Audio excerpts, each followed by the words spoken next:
அனைவருக்கும் வணக்கம். இந்த வீடியோவில் நம்ம ஆர்டிக்கல் 21 வந்து பார்க்க போகிறோம். சரிங்களா? இந்த வீடியோ இப்போ தான் உங்கள் கண்ணில் படுது, இதுக்கு முன்னாடி என்னோடய வீடியோஸ் எதுவும் பார்த்ததே இல்லை அப்படின்னா, நம்ம இதுக்கு முன்னாடி ஆர்டிக்கல் 1லேருந்து 20 வரைக்கும் தனித்தனியாக வீடியோஸ் வந்து மேக் பண்ணி போட்டிருக்கோம். இது எல்லாமே வந்து நம்மளோட லக்ஷ்மிகாந்த் புக்கை பேஸ் பண்ணியும், அதுக்கப்புறம் ப்ரீவியஸ் இயர் கொஷின்ஸ் பேஸ் பண்ணியும் முக்கியமான டேட்டாஸ்லாம் நான் எடுத்து போட்டிருக்கேன். இது ப்ரிலிம்ஸ்க்கு மட்டும் இல்லாமல் மெயின்ஸ்க்கும் யூஸ் ஆகிற மாதிரியான டேட்டாஸ் தான் நான் எடுத்து போட்டிருக்கேன். ஓகேவா? நீங்கள் கான்ஸ்டியூஷன் படிக்கும் பொழுது நிறைய இடத்துல வந்து குழப்பமாக இருக்கிற நிலைமைகள் ஏற்படும். ஸ்கூல் புக்ஸ் மட்டும் படிக்கும் பொழுது நிறைய பேருக்கு லக்ஷ்மிகாந்த் இங்கிலீஷில் இருக்கிறதுனால அதை வந்து படிக்கணும் அப்படின்ற எண்ணமும் இல்லாமல் இருந்திருக்கும். ஒருவேளை சில பேருக்கு அஃபோர்ட் பண்ண முடியாத நிலைமை கூட இருந்திருக்கும். ஓகேவா? அந்த மாதிரி இருக்கவங்களுக்கு ஹெல்ப்ஃபுல்லாக இருக்கணும் அப்படின்றதுக்காக தான் நான் இந்த வீடியோஸ் போட்டுட்ருக்கேன். இந்த வீடியோ உங்களுக்கு எந்த அளவுக்கு யூஸ்ஃபுல்லாக இருக்குது அப்படின்றத வீடியோ பார்த்து முடிச்சதுக்கப்புறம் கண்டிப்பாக கீழே கமெண்ட்ஸில் சொல்லுங்கள்.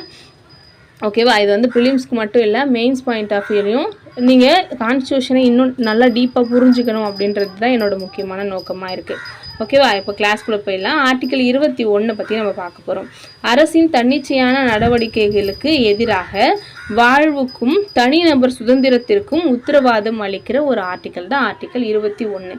இந்த ஆர்டிக்கல் 21 பற்றி நம்ம ஒரு விஷயம் பார்க்கணும். அதாவது இந்தியாவில் தேசிய அவசர நிலை பிரகடனம் பண்ணும் பொழுது, வெளிநாட்டிலேருந்து போகிறோ இல்லை வெளி ஆக்கிரமிப்போ நடக்கும் பொழுது தேசிய அவசர நிலை வந்து கொண்டு வருவாங்க. அப்போது இந்தியாவில் பார்த்தீங்க அப்படின்னா எல்லா மக்களுக்கும் இருக்கிற அடிப்படை உரிமைகளை மொத்தமாக வந்து நிறுத்தி வச்சுருவாங்க. எந்த உரிமையும் நம்மளுக்கு கிடையாது. கவர்மெண்ட் என்ன சொல்லுதோ அப்படி கேட்டு தான் ஆகணும் அப்படின்னு. அந்த மாதிரி டைமில் கூட இந்த ஆர்டிக்கல் 21 வந்து நிறுத்த முடியாது. அந்த அளவுக்கு பவர்ஃபுல்லானது அப்படின்னும் பொழுது அதை நம்ம எந்த அளவு தெரிஞ்சுக்கணும் அப்படின்றத பாருங்கள். அப்போது அரசின் தன்னிச்சையான நடவடிக்கைகளுக்கு எதிராக ஒரு தனி நபரோட வாழ்க்கைக்கும் சுதந்திரத்திற்கும் உத்தரவாதம் அளிக்கிற ஒரு ஆர்டிக்கல்னால் அது ஆர்டிக்கல் 21 தான்.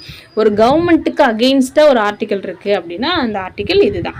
சட்டத்தால் நிறுவப்பட்ட நடைமுறை இல்லாமல் எந்த ஒரு நபரையோ உயிரோ அல்லது தனிப்பட்ட சுதந்திரமோ பறிக்கப்படக்கூடாது அப்படின்றத இந்த ஆர்டிக்கலில் சொல்லியிருக்காங்க. அதாவது ஒரு கவர்மெண்ட்டு ஒரு சட்டம் போடுது, ஓகேவா? ஒரு சட்டம் போடுது, அந்த சட்டத்தில் வந்து சொல்கிறாங்க அப்படின்ற பட்சத்தில் மட்டும்தான் ஒரு விஷயம் செய்யணும். அப்படி இல்லாதப்போ ஒரு மனிதனோட உயிரையோ அல்லது தனிப்பட்ட சுதந்திரத்தையோ பறிக்கிற உரிமை யாருக்கும் கிடையாது அப்படின்னு சொல்லுது. இந்த ஆர்டிக்கல் 21 வந்து நம்மளோட இந்திய குடிமகனுக்கு மட்டும் இல்லாமல் வெளிநாட்டிலேருந்து வர ஏலியன்ஸ்க்கும் உண்டு. அவங்க வந்து ஃப்ரெண்ட்லி ஏலியன்ஸாக இருக்கும் பட்சத்தில், ஓகேவா? எதிரி நாட்டிலேருந்து வராங்க அப்படின்னா அவங்களுக்கு இந்த ஆர்டிக்கல் பொருந்தாது. அது மட்டும் இல்லாமல் இது கவர்மெண்ட்டு அகெயின்ஸ்டாக தான் இருக்குது. அதாவது இந்த ஆர்டிக்கலே எது கொண்டு வந்திருக்காங்க? அரசுக்கு எதிராக கொண்டு வந்தது. அரசுக்கு எதிராக வந்து மக்களை பாதுகாக்கிறதுக்காக கொண்டு வரப்பட்ட ஒரு விதி தான் இந்த ஆர்டிக்கல் 21. அப்போது 21 பார்த்தீங்க அப்படின்னா எக்கச்சக்கமான உரிமைகள் நம்மளுக்கு கொடுத்துருக்காங்க அரசு. அந்த எக்கச்சக்க உரிமைகள் பார்த்தீங்க அப்படின்னா ஆரம்பத்தில் கொஞ்சமாக இருந்திருக்கும். ஆனால் காலப்போக்கில் ஒரு கேஸ்லையும் நீதிமன்றம் வந்து நிறைய விஷயங்களை வந்து இந்த ஆர்டிக்கல் 21 சேர்க்குறாங்க. ஓகேவா? மக்களுக்கு இந்த உரிமை இருக்குது, இந்த உரிமை இருக்குது, இந்த உரிமை இருக்குதுன்னு சொல்லிட்டு நிறைய ஆட் ஆன் வந்து பண்ணியிருக்காங்க. அது எல்லாமே நம்ம ஒரு கிளான்ஸ் வந்து பார்க்க போகிறோம். ஓகேவா? இதெல்லாம் பார்க்கும்போது உங்களுக்கே ஆச்சரியமாக இருக்கும். ஏன்னா ஃபஸ்ட் டைம் பார்க்கும்போது எனக்கு அப்படி தான் இருந்துச்சு. இதெல்லாம் இருக்கா அப்படின்னு. அதெல்லாம் நம்ம என்னென்ன அப்படின்ட்டு ஒன்று ஒன்றா பார்க்கலாம். ஃபஸ்ட்டு வந்து மனித மாண்புடன் வாழ்வதற்கான உரிமை. இந்த கேஸ் வந்து இந்த ஒரு இது வந்து பார்த்தீங்க அப்படின்னா மேனகா காந்தி அப்படின்னு ஒரு கேஸ் வந்து போச்சு 1978 அப்படின்னு நினைக்கிறேன். சரியாக எனக்கு தெரியல, அந்த ஞாபகம்ல. அந்த மேனகா காந்தி கேஸில் தான் சொல்கிறாங்க. என்ன சொல்கிறாங்க அப்படின்னா ஒரு மனுஷனுக்குமே மாண்போடு வாழ்வதற்கான உரிமை இருக்குது. ஒரு கண்ணியத்தோடையும் ஒரு நியாயத்தோடையும் வாழணும் அப்படின்ற உரிமை அவனோட அடிப்படை உரிமை அப்படின்றத சொன்ன ஒரு முக்கியமான கேஸ் தான் மேனகா காந்தி கேஸு. அந்த கேஸுக்கு அப்புறம் கொண்டு வந்த வார்த்தை தான் இந்த மனித மாண்புடன் வாழ்வதற்கான உரிமை அப்படின்னு சொல்லிட்டு. அடுத்ததாக வாழ்வாதார உரிமை. இது பார்த்தீங்க அப்படின்னா ஒல்கா டெலிஸ் அப்படின்னு சொல்லிட்டு ஒரு கேஸ் வந்து நடந்திருக்கும். அதாவது நடைபாதையில் வசிக்கிறாங்க இல்லையா, அவங்கள வந்து துரத்தக்கூடாது. அது வந்து அவங்களோட ஒரு வாழ்விடம், ஒருத்தவங்களோட வாழற இடத்த வந்து பறிக்கிற மாதிரி ஆகிடும் அப்படின்றதுனால அந்த கேஸ் வந்து போட்டிருப்பாங்க. அப்போது அது வந்து சொல்லியிருப்பாங்க ஆர்டிக்கல் 21 வந்து வாழ்வதற்கான உரிமை இருக்குது அப்படின்னு சொல்லிட்டு. அடுத்ததான் நல்ல பெயருக்கான உரிமை. சுப்பிரமணிய சுவாமி வெர்சஸ் யூனியன் ஆஃப் இந்தியா அப்படின்னு சொல்லிட்டு ஒரு கேஸ் வந்து போச்சு. அந்த கேஸில் என்ன சொல்கிறாங்க அப்படின்னா ஒரு மனிதனோட நல்ல பெயரை வந்து கெடுக்கிற மாதிரியான விஷயங்கள் செய்யக்கூடாது. அதாவது ஒரு மனிதன் கண்ணியத்தோடையும் ஒரு நல்ல பெயரோடையும் வாழணும் அப்படின்றது அவனோட அடிப்படை உரிமை அப்படின்னு சொல்லியிருக்காங்க. ஓகேவா? அடுத்ததாக ஆரோக்கியமான சுற்றுச்சூழல். இந்த காற்று மாசுபாடு, ஒளி மாசுபாடு இதெல்லாம் இல்லாமல் இருக்கணும் அப்படின்றதுக்காக கொண்டு வந்தது தான் இந்த ஆரோக்கியமான சுற்றுச்சூழல் அப்படின்றது நம்மளோட அடிப்படை உரிமை. அடுத்ததாக இறைச்சலற்ற சூழல். ஒரு மனுஷன் நல்லா நிம்மதியாக தூங்கணும், அவனுக்கு தூங்குறதுக்கு உரிமை இருக்குது. அப்படி இருக்கும் பொழுது சத்தம் இல்லாமல் நிம்மதியாக தூங்கணும் அப்படின்றதுனால 75 டெசிபலுக்கு கீழே தான் சவுண்டு வந்து இருக்கணும் அப்படின்னு சொல்லி ஒரு கேஸில் வந்து இது கொண்டு வந்திருப்பாங்க. அடுத்ததாக காவல் நிலையத்தில் நிகழற வன்முறைகளுக்கு எதிரான ஒரு உரிமை. ஒரு மனிதனை குற்றம் சாட்டப்பட்டுட்டாரு அப்படின்றது காரணத்துக்காகவே போலீஸ் வந்து கண்டமணிக்கு அவர் மேலே வன்முறை வந்து கொண்டு வரக்கூடாது அப்படின்றதுக்காக கொண்டு வரப்பட்டிருக்கு. அடுத்ததாக விரைவான விசாரணைக்காக உரிமை. ஒரு மனிதனை குற்றம் சாட்டப்பட்டவர் அப்படின்னா ஒருவேளை அவர் குற்றம் செய்யாமல் இருக்கும் பொழுது விசாரணைன்ற பேரில் ஒரு 5-6 மாதம் அலைய விட்டாங்க அப்படின்னா அவருக்கு அது எந்த அளவில் மன அளவில் பாதிக்கப்படும் இல்லையா? அதுக்காக சொன்னதுதான் இந்த விரைவான விசாரணைக்கான உரிமை. விசாரிச்சுட்டு விரைவாக விசாரிச்சுட்டு அவன் தப்பு பண்ணியிருந்தானா தண்டனை கொடுங்க, இல்லை அப்படின்னா அவர் வந்து வெளியில் நிம்மதியாக வாழ விடணும் அப்படின்றதுக்கு தான் விரைவான விசாரணைக்கான உரிமை. அடுத்ததான் இலவச சட்ட உதவிக்கான உரிமை. உங்களுக்கே தெரியும், கவர்மெண்ட் வந்து என்ன பண்ணுவாங்க, பொதுமக்களுக்கு இலவசமாக ஒரு வக்கீலை வந்து கொடுப்பாங்க. இதுதான் இலவச சட்ட உதவி. பணம் இருக்கிறவங்க அவங்களே காசு போட்டு ஒரு வக்கீலை வந்து கொண்டு வந்திருப்பாரு. ஆனால் ஒரு கஷ்டவாளிக்கு மேலே ஒரு கேஸ் போட்டிருக்காங்க, அவர் செய்யாத பட்சத்தில் அவர் சார்பாக வாதாடுறதுக்கு ஒரு வக்கீலை வந்து அவர் வச்சுக்க முடியும். அப்படி இல்லையா, அவரே அவரே வந்து என்ன பண்ணலாம், விசாரிக்கலாம். அதாவது அவருக்காக வந்து வாதாடலாம். சரி, அதை வந்து கொடுத்துருக்காங்க. நியாயமான விசாரணைக்கான உரிமை, ஜாமீன் பெறும் உரிமை. ஒரு மனிதனுக்கு ஜெயிலில் தண்டனை கொடுத்தாலும் ஜாமீனில் வெளில வர்றதுக்கான உரிமை, வெளிநாடு போகிற உரிமை. இது ரொம்ப ரொம்ப முக்கியம். நம்ம ஏற்கனவே ஆர்டிக்கல் 19 பார்க்கும்போது பார்த்துருப்போம். ஆர்டிக்கல் 19ல் 1Gன்னு நினைக்கிறேன், அது என்ன சொல்லியிருக்கோம் அப்படின்னா இந்தியாவில் எங்கே வேணால் போகிறதுக்கான உரிமை அப்படின்னு சொல்லி கொடுத்துருப்பாங்க. அதுதான் வந்து கொடுத்துருப்பாங்க. ஆனால் இது வந்து வெளிநாட்டுக்கு போகிற உரிமை. எந்த ஒரு மனுஷனுக்கும் வெளிநாட்டுக்கு போகிறதுக்கு உரிமை இருக்குது அப்படின்னு சொல்லிட்டு. அடுத்தது சட்டவிரோத காவலுக்கு எதிரான உரிமை. சட்டத்துக்கு புறம்பா யாரையும் வந்து என்ன பண்ணக்கூடாது, ஜெயிலில் வைக்கக்கூடாது அப்படின்றது தான் இந்த ஒரு விஷயம். அடுத்ததாக கைதிகளுக்கும் உரிமைகள் அப்படின்றது கொடுத்துருக்காங்க. அடுத்தது தனி உரிமைக்கான உரிமை. அதாவது புட்டசுவாமி அப்படின்ற ஒரு கேஸ் 2017 நடந்திருக்கும். அவனோட ப்ரைவசிக்கு உரிமை இருக்குது. ஓகேவா? யாருமே வந்து அவங்களோட ப்ரைவசியை தாண்டி ஒரு விஷயத்த மற்றவங்க வெளிப்படுத்துகிறாங்க அப்படின்னும் பொழுது அவங்க வந்து என்ன பண்ணலாம், கேஸ் போடலாம். ஒருத்தவங்களுக்கும் அவங்களுக்குன்னு ஒரு ப்ரைவசி இருக்குது அப்படின்றத சொன்னது. அடுத்ததாக தொலைபேசி தனி உரிமை. அதாவது தொலைபேசியில் ஒட்டு கேட்குறாங்க இல்லையா, அதுக்கு வந்து தடை இருக்குது. ஏன் அப்படின்னா அவங்க தொலைபேசியில் பேசுகிறது அவங்களோட ஒரு ப்ரைவசியில் வருது. அடுத்ததாக இனப்பெருக்க உரிமை. இந்த இனப்பெருக்க உரிமையில் பார்த்தீங்க அப்படின்னா நிறைய விஷயங்கள் வரும். அதாவது ஒரு பெண் நினைக்கிறாங்க, இப்போதைக்கு எனக்கு குழந்தை வேணாம் அப்படின்னு நினைக்கிறாங்க கல்யாணத்துக்கு அப்புறம் அப்படின்னும் பொழுது அவங்களுக்கு அதுக்கான உரிமை வந்து கொடுக்கணும் அப்படின்றது. ஓகேவா? அந்த மாதிரி விஷயங்கள் வரும். அதுக்கப்புறம் லெஸ்பியன், டிரான்ஸ்ஜெண்டர்லாம் இருக்காங்க இல்லையா, அவங்களுக்கு பிடிச்சவங்க கூட வாழறதுக்கான உரிமை அப்படின்றது இருக்குது. அடுத்ததாக பாலியல் நோக்குநிலை. இதில் என்ன சொல்கிறாங்க அப்படின்னா ஒருத்தவங்க வந்து இப்போ ஆணாக பிறக்கிறாங்க அப்படின்னாலும் அவங்க வந்து அவங்கள பெண்ணாக ப்ரொஜெக்ட் பண்ணணும் அப்படின்னு ஆசைப்படுறாங்க அப்படின்னா அவங்களுக்கு அதுக்கான உரிமை அப்படின்றது இருக்குது அப்படின்னு சொல்லிட்டு. ஓகேவா? அடுத்ததாக திருநங்கை அடையாள உரிமை. இதில் நால்சா அப்படின்ற ஒரு கேஸ் வந்து கொடுத்துருந்தாங்க 2014.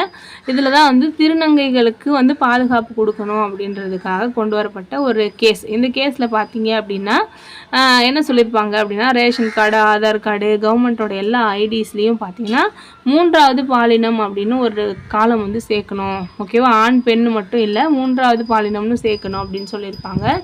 இதை பேஸ் பண்ணி தான் திருநங்கைகள் உரிமை பாதுகாப்பு சட்டம்னு 2019 ஒரு விஷயம் வந்து வந்திருக்கும். ஓகேவா? அடுத்ததான் நோய் வெளிப்படுத்துதல் விதிவிலக்குகள். இது வந்து பார்த்தீங்கன்னா X vs Z சொல்லிட்டு ஒரு கேஸ் 1998 வந்துச்சு. ஒருவரோட தனி உரிமையை விட மற்றொருவருடைய உயிர் மேலானது அப்படின்னு சொல்லிட்டு ஒரு கேஸ். இந்த கேஸ் வந்து ரொம்ப இன்ட்ரெஸ்டிங்காக இருந்துச்சு. என்னென்னா ஒரு ஹாஸ்பிட்டலில் ஒரு பேஷண்ட் இருக்கார். ஓகேவா? அவருக்கு வந்து ஒரு 20-25 வயசு இருக்குது அப்படின்னு வச்சுக்கோங்க. அவருக்கு வந்து HIV இருக்குது. அப்படி இருக்கும்போது அவர் வந்து ஒரு ஹாஸ்பிட்டலில் ட்ரீட்மெண்ட் பண்ணிகிட்ருக்காரு. ஓகேவா? அப்போ வந்து அவருக்கு வந்து ஒரு அலைன்ஸ் வருது, ஒரு பொண்ணு வந்து கல்யாணம் பண்ணணும் அப்படின்னு சொல்லிட்டு வீட்டில் வந்து பார்க்குறாங்க. பார்க்கும்பொழுது அவருக்கு ட்ரீட்மெண்ட் பார்க்குற ஒரு நர்ஸ் என்ன பண்ணுறாங்க அப்படின்னா அந்த பொண்ணுக்கிட்ட வந்து சொல்லிடுறாங்க, இவரை கல்யாணம் பண்ணிக்காதீங்க, இவருக்கு வந்து எய்ட்ஸ் இருக்குது அப்படின்னு சொல்லிட்டு. இப்போ வந்து அவர் கேஸ் போடுறாரு. என்ன போடுறாரு அப்படின்னா என்னோடய ப்ரைவசி, நான் வந்து ட்ரீட்மெண்ட் எடுக்கும் பொழுது என்னோடய ஹாஸ்பிட்டல் ரெக்கார்ட்ஸை வந்து யார்கிட்டையும் சொல்லக்கூடாது, நீங்கள் வந்து சொல்லிட்டீங்க, அதனால் என்னோட தனி உரிமையை மீறீங்க அப்படின்னு ஆர்டிக்கல் 21க்கு கீழே அவர் கேஸ் போடுறாரு. ஆனால் ஜட்ஜ்மெண்ட் என்ன சொல்லுது, ஒருத்தரோட தனி உரிமையை விட இன்னொரு பெண்ணோட உயிர் அப்படின்றது மேலானது, அதனால் ஹாஸ்பிட்டல் பண்ணது சரிதான் அப்படின்னு ஒரு ஜட்ஜ்மெண்ட் வந்து கொடுத்துருக்காங்க. அப்போது இந்த அளவுக்கு முக்கியமான ஒரு ஆர்டிக்கல் அப்படின்றத நீங்கள் பார்த்துக்கோங்க. அடுத்ததாக தங்குவதற்கான உரிமை, எங்கே வேணால் யார் வேணால் தங்கணும், தங்காதன்னு சொல்கிறதுக்கு யாருக்கும் உரிமை கிடையாது. அதோட கண்ணியத்தோடு இறப்பதற்கான உரிமை, ஒரு மனிதன் இறக்கும்போது கூட கண்ணியத்தோடு இறக்கணும் அப்படின்றதுக்கான உரிமை இருக்குது. அடுத்ததாக தற்கொலை மற்றும் மனநல பாதுகாப்பு, அதாவது இப்போ நம்மளோட அரசியலமைப்பில் பார்த்தீங்க அப்படின்னா வாழ்வதற்கான உரிமை அப்படின்றது இருக்குது, ஆனால் சாகிறதற்கான உரிமை அப்படின்றது கிடையாது. ஓகேவா? அப்போ இந்தியாவில் சாகுறாங்க அப்படின்னா, தற்கொலை பண்ணிக்கிறாங்க அப்படின்னா அது வந்து அரசியலமைப்புக்கு எதிரானது, அவருக்கு வந்து தண்டனை வந்து கொடுப்பாங்க. ஐபிசி 309 வந்து தற்கொலை அப்படின்றது குற்றம் அப்படின்னு சொல்லுது. இந்தியன் பீனல் கோடு, இந்திய தண்டனை சட்டம் என்ன சொல்லுது, தற்கொலை பண்ணுறது குற்றம் அப்படின்னு 309 சொல்லுது. ஆனால் ஒரு மனிதன் தற்கொலைக்கு எதுக்காக போவான் அப்படின்னா, அவனோட மனநலம் வந்து எக்ஸ்ட்ரீமாக பாதிக்கப்பட்டிருக்கும் போது தான் போவான். அப்படின்னும் பொழுது அப்போ தற்கொலை பண்ணுற முயற்சி வருது அப்படின்னா அவரை வந்து நீங்கள் என்ன பண்ணக்கூடாது, தண்டிக்கக்கூடாது, அவருக்கு வந்து என்ன பண்ணணும், மறுவாழ்வு கொடுக்கணும் அப்படின்றதுக்காக சில விஷயங்களை வந்து நீதிமன்றம் சொல்லியிருக்கு. அப்போது ஒரு மனிதன் தற்கொலைக்கு போகிறான் அப்படின்னா அவனோட மனநிலையை பாதுகாக்கிறது அரசோட கடமைன்னு சொல்லியிருக்காங்க. அடுத்ததாக மரண தண்டனை பாதுகாப்பு, அதாவது மரண தண்டனை பாதுகாப்பு அப்படின்னா என்னென்னா, ஒரு பயங்கரமான குற்றமே பண்ணிட்டாரு அப்படின்னாலும் அவருக்கு மரண தண்டனை கொடுக்காம மரண தண்டனை அப்படின்றது அரிதினும் அரிதானதாக வச்சுக்கணும் அப்படின்னு சொல்லிட்டு சொல்கிறாங்க. அடுத்ததாக தணிக்கும் காரணிகளை ஆராயணும் அப்படின்னு சொல்கிறாங்க. தணிக்கும் காரணிகள்னால் என்னென்னா, இப்போது ஒரு மனுஷன் கொலை பண்ணிட்டானே வச்சுக்கோங்க, கொலை பண்ணதுக்கப்புறம் கொலை பண்ணப்பட்டவர் வந்து இறந்து போயிடுவார். ஓகேவா? அப்போ கொலை பண்ணவருக்கு இப்போ தண்டனை கொடுக்கணும். அவருக்கு மரண தண்டனை கொடுக்கறதுக்கு முன்னாடி அவரோட வயசு, அவரோட குடும்பத்தோட நிலை, அவரை நம்பி யார் இருக்காங்க, ஓகேவா, அவரோட உடல்நிலை, இதெல்லாம் கருத்தில் கொண்டு அவருக்கு என்ன பண்ணணும், கொஞ்சம் ரிலாக்ஸேஷன் கொடுக்கணும் அப்படின்றது தான் இந்த தணிக்கும் காரணிகள். ஒருவேளை அவனும் ஒரு 20 வயசு பையனாக இருக்கான், ஓகேவா, அவனை நம்பி ஒரு ஃபேமிலி இருக்காங்க அப்படின்ற பட்சத்தில் அவனுக்கு தண்டனையை வந்து குறைக்கணும் அப்படின்றத சொல்லியிருக்காங்க. அது மட்டும் இல்லாமல் சாகும் வரை ஆயுள் தண்டனை, இப்போ சில பேருக்கு வந்து உச்சபட்ச தண்டனை கொடுக்கணும், இவனுக்கு மரண தண்டனை விட்டால் வேறு வழியே கிடையாது, அந்த மாதிரி தண்டனை கொடுக்கணும் அப்படின்ற நிலை இருந்தாலும் கூட என்ன பண்ணணும் அப்படின்னா, சாகும் வரைக்கும் ஆயுள் தண்டனை அப்படின்றத கொடுக்கலாமா. அதாவது சில பேர் வந்து ஜெயிலில் வந்து ஒரு நல்ல ஒரு குணநலத்தோடு இருக்காங்க, ஒழுக்கமாக இருக்காங்க அப்படின்னா ஆஃப்டர் ஒரு 14-20 வருஷத்துக்கு அப்புறம் என்ன பண்ணுவாங்க, ஒழுக்கமான நடத்தைக்காக ரிலீஸ் பண்ணுறேன் அப்படின்னு ரிலீஸ் பண்ணுவாங்க. அப்படி ரிலீஸ் பண்ணாமல் ஆயுஸ்க்கும் ஜெயிலில் இருக்கணும் அப்படின்றத கொடுக்கலாம், மரண தண்டனைக்கு மாற்றாக அப்படின்னு சொல்லியிருக்காங்க. அடுத்ததாக ஒரு பொது இடத்துல மரண தண்டனை நிறைவேற்றக்கூடாது. ராஜஸ்தானில் ஒரு கேஸ் வந்து போச்சு. என்னென்னா, ஒரு பெண்ணை வந்து ஒருத்தன் வந்து கொலை பண்ணிட்டான்னு வச்சுக்கோங்களேன். அப்போ வந்து அவனுக்கு வந்து பொது இடத்துல வச்சு அவனை வந்து சாவடிக்கணும் அப்படின்னு சொல்லிட்டு கோர்ட் வந்து ஜட்ஜ்மெண்ட் கொடுத்துருக்கோம். இதுக்கு அகெயின்ஸ்டாக வந்து சுப்ரீம் கோர்ட் என்ன சொல்லுது அப்படின்னா, ஒரு மனிதனை பொது இடத்துல வச்சு மரண தண்டனை நிறைவேற்றக்கூடாது. ஏன்னா அவன் குற்றம் செஞ்சவனாக இருந்தாலும் அவனுக்கு கண்ணியத்தோடு இறப்பதற்கான உரிமை இருக்குது. அதனால் பொது இடத்துல வச்சு என்ன பண்ணக்கூடாது, மரண தண்டனை நிறைவேற்றக்கூடாது அப்படின்னு சொல்லியிருக்கு. சரியா? அடுத்ததாக தேசிய அவசர நிலையின் போதும் ஆர்டிக்கல் 20-21 தடைப்படாது அப்படின்னு எப்போ சொன்னாங்கன்னா, 44வது சட்ட திருத்தம் 1978 வந்து சொன்னாங்க. ஏன் அப்படி சொன்னாங்க அப்படின்னா, 1970-75 டைம்லலாம் பார்த்தீங்கன்னா நிறைய உள்நாட்டு கிளர்ச்சிகள் வந்திருக்கும். அப்போ வந்து யார் ஆட்சி பண்ணுவாங்கன்னா, இந்திரா காந்தி ஆட்சி பண்ணிட்டு இருப்பாங்க. நிறைய பேருக்கு வந்து என்ன பண்ணுவாங்க, எமர்ஜென்சி அப்படின்னு சொல்லிட்டு நம்மளோட அடிப்படை உரிமைகளை எல்லாம் நிறுத்தி வச்சுருந்தாங்க. அப்படி இருக்கும் பொழுது தேசிய அவசர நிலை வந்தால் மட்டும்தான் இந்த அடிப்படை உரிமைகளை நிறுத்தணும் அப்படின்னு சொல்லியிருக்காங்க. அப்படி நிறுத்தும்போது கூட ஆர்டிக்கல் 20-21 நிறுத்தக்கூடாது அப்படின்னு சொன்னது தான் இந்த சட்ட திருத்தம். ரொம்ப முக்கியமானது, நோட் பண்ணிக்கோங்க. அடுத்ததாக விலங்கு போட்டு அழைத்து செல்லக்கூடாது. அதாவது ஒரு மனுஷன் தப்பு பண்ணியிருந்தான் அப்படின்னாலும் அவனை வந்து நாய் கட்டி இழுத்துட்டு போகிற மாதிரிலாம் இழுத்துட்டு போகக்கூடாது. ஓகேவா? அடுத்ததாக கருணை கொலை பற்றி இந்த வழக்கில் தான் சொல்லலாம். இப்போ ஏற்கனவே நம்ம இப்போ உத்தரப்பிரதேசில் தானே ஒருத்தருக்கு வந்து கருணை கொலை பண்ணியிருக்காங்க. அதை வந்து நீங்கள் எக்ஸாமில் கண்டிப்பாக அந்த கொஸ்டின் எதிர்பார்க்கலாம். அந்த கேஸில் பார்த்தீங்க அப்படின்னா இந்த ஆர்டிக்கல் தான் சொல்லியிருப்பாங்க. ஆர்டிக்கல் 21 வந்து என்ன சொல்லுது, கருணை கொலைக்கு வந்து அங்கீகாரம் கொடுக்குது. 2018 காமன் காஸ்ன்னு சொல்லிட்டு ஒரு ஜட்ஜ்மெண்ட் வந்திருக்கும். அதில் பேசிவ் எத்தனேஷியா வந்து பண்ணலாம் அப்படின்றத சொல்லியிருக்காங்க. பேசிவ் எத்தனேஷியானா என்ன, ஒரு மனுஷனுக்கு உயிர் வாழறதுக்கு கொடுத்துட்ருக்கிற சப்போர்ட்டிவ் மெடிசன்ஸை வந்து நிறுத்திட்டோம் அப்படின்னா அவன் வந்து இறந்து போயிடுவான். ஓகேவா, அதுதான் வந்து பேசிவ் எத்தனேஷியா. அதை கொடுத்து அவனோட உயிரை வந்து திறக்க வைக்கலாம் அப்படின்னு சொல்கிறது தான் இந்த கருணை கொலையை பற்றி சொல்கிற விஷயங்கள். ஓகேவா,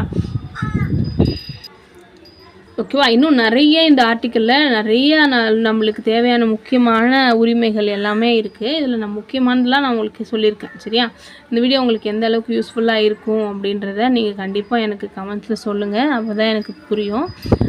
நான் நிறையா வந்து ஈஸியாக மக்களுக்கு வந்து அதாவது இங்கிலீஷில் புக்கு படிக்க முடியாத இருக்கவங்களுக்காக தான் இதை வந்து போட்டுட்ருக்கேன். எனக்கு ஒரு என்கரேஜ்மெண்ட் வேணும் அப்படின்னா அவங்களோட கமெண்ட்ஸ் பார்த்து தான் வந்து நான் எடுத்துப்பேன். சரியா, இந்த வீடியோ உங்களுக்கு எப்படி இருந்துச்சு அப்படின்றதையும் நான் ஏதாச்சும் சேஞ்ச் பண்ணிக்கணும் அப்படின்னாலும் கண்டிப்பாக எனக்கு கமெண்ட்ஸில் சொல்லுங்கள். உங்களுக்கு என்ன வீடியோ வேணும் அப்படின்றது சொல்லுங்கள். என்னால் முடிஞ்ச வரைக்கும் நான் ட்ரை பண்ணுறேன். நெக்ஸ்ட் வீடியோவில் பார்க்கலாம். தேங்க்யூ.